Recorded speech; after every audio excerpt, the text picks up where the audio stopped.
सबसे अच्छी जानकारी आप ही के पास है, सबके पास है। मैं उसको केवल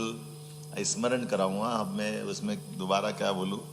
लेकिन ये एक शुरुआत करता हूं कि हम सबके सामने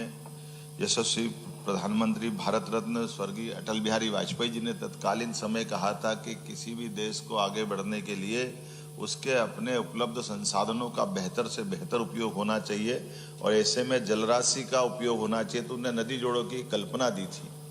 और नदी जोड़ों के माध्यम से एक बड़ा विराट उनका अपना दर्शन था।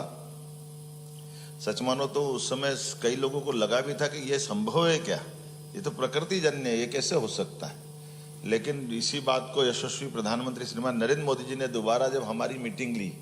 और उन्होंने कहा कि मोहन जी ये बहुत अच्छा उम्दा आइडिया है, इस पर बढ़ना चाहिए और हमारे राज्यों के अंदर कतिपय कारणों से ये उलझते हैं मुद्दे बिना बात के,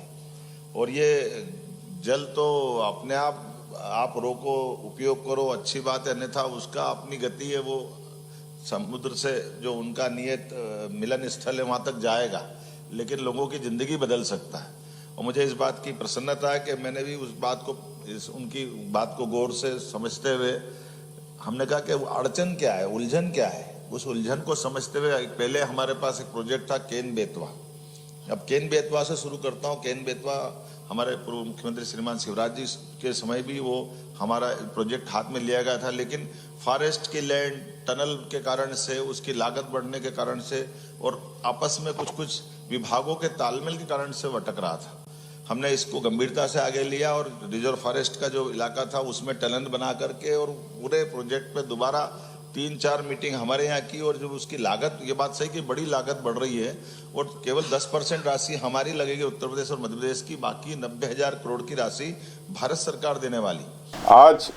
भारतीय जनता पार्टी का 1 साल हुआ और उम्मीद थी मुख्यमंत्री जी जो प्रदेश के मुद्दे हैं उन पे बात करेंगे,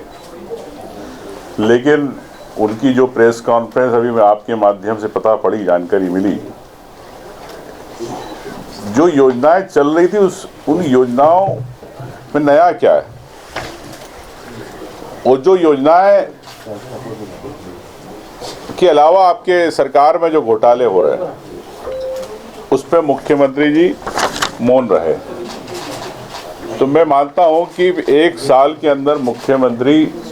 जन मुद्दों पे चुप रहे।